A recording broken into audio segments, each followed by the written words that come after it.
Hey everybody, and Tony here with a review of the German musical Linie 1, which was composed by Volker Ludwig and was shown at the Theater. The conductor was, let's see here, Matthias Witting. The director was Wolfgang Kollneder. The choreographer was Neva Howard. The set design was handled by Matthias FIscher-Dieskau. The costumes were done by Yoshio Yabara alongside Marie Landgraf.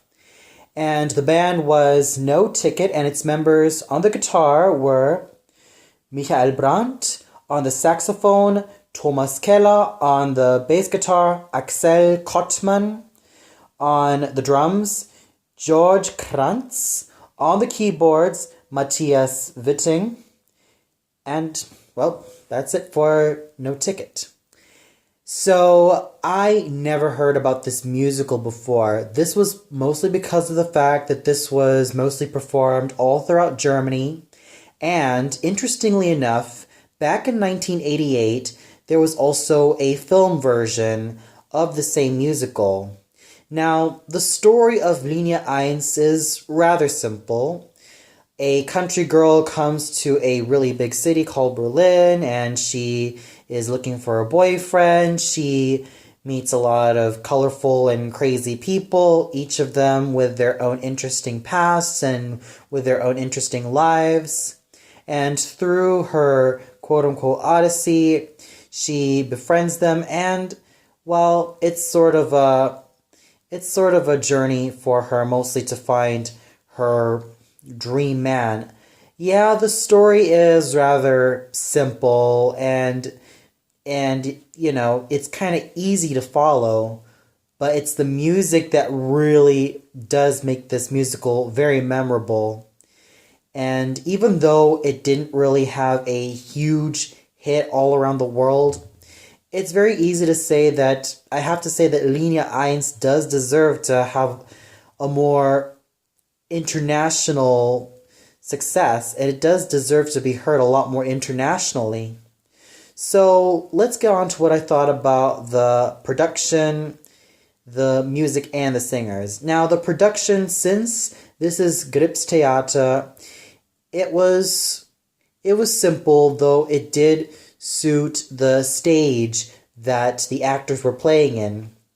So each of the set design changed from scene to scene, and I thought it was really well done. I thought that the changes were really well timed, and what they did with the props, I thought they were just really good, and they were just masterfully done. And not to mention, the costumes were also really relevant at the time, since it was 1986, which was also the first performance of Linie 1.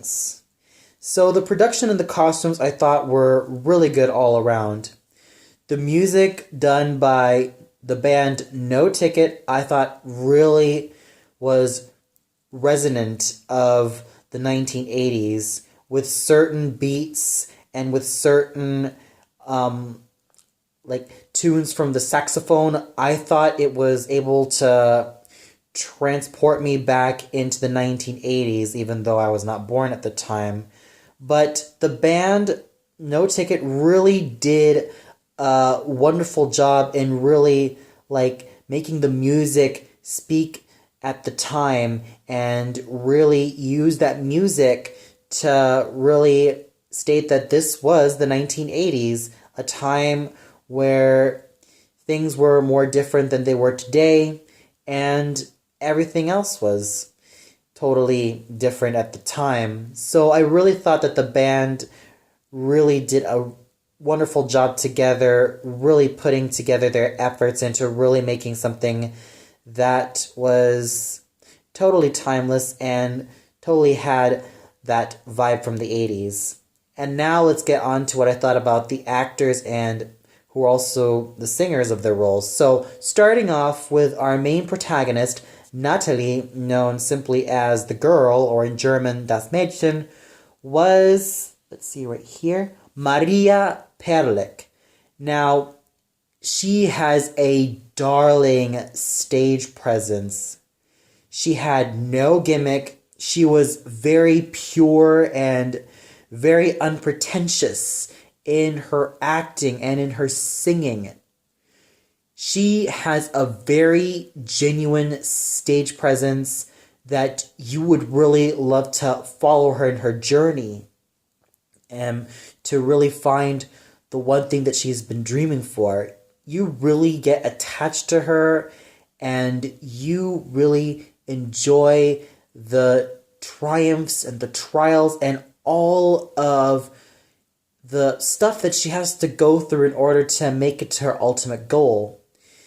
She really pulled it together in terms of her acting, in terms of her singing. I really thought that she was a total performer. And then you have the other actors who were Loris Andrei Blatsevsky, who was the Bambi of the evening. He was so full of bravado, so full of swagger, and he had such a style and ease that really brought this character to life. And not to mention, he also had a certain swagger that he managed to really bring into this role, and he was just so engaging as a performer. Everything about him, from his mannerisms to his stage presence, to his acting, to his singing, I thought were all well done and were all polished. And then we have Paul Juman Hoffman, who played Mondo, Witwe Lotti, and, of course, Johnny. Also a very, very handsome stage presence. He's a very good-looking fellow, very handsome. He really graced the stage with such a swagger and with such a finesse that, well, a lot of young men wish to have, and he really, really won my heart over. The same thing can be said about Loris Andrei Blasiewski's acting. Both of them really won my heart over. He was totally into the characters that he was playing, and he's just a joy to watch on stage. His ease, his style, his class of elegance, they were just all worthwhile watching. And then we have Julia Blankenburg, who played Rissi and Maria and the Fremdenführerin. With her as Maria, I thought she was just wonderful. With her soaring soprano voice, I thought she was able to make such a believable character in Maria. You could really feel her pains, her sorrows, her disappointments, and you could also feel her joy as well. She's totally able to make Maria a very three-dimensional character, and I thought that she was a very genuine actress, just really putting this character to life as well. Esther Danielle really also does a great job as the lady, the mother, the social democrat, and also the social partner. I thought she was so convincing in those roles as well, especially with the likes of Ariane Fischer, Christian Giese, Dietrich Lehmann, Laura Lai, and Jens Mondalski and Kilian Ponet. All of these actors really did a fantastic job pulling off their roles with such finesse and such authenticity that I was totally hooked from beginning to end. But ultimately, out of all the actors, I felt that Maria Perlik really stole the show with her unpretentiousness, her genuineness, and just her overall stage presence. She was able to carry the entire story from beginning to end with such a genuineness that few performers could ever equal. So overall, this was definitely a great first impression of the musical Linie 1. I really wish that this musical were also performed internationally. I'm sure that this would be a hit. If you haven't seen Linie 1 already, I highly suggest you go check it out immediately. Well, that's all for now. Be sure to tune in for another review. So until then, good night, everybody.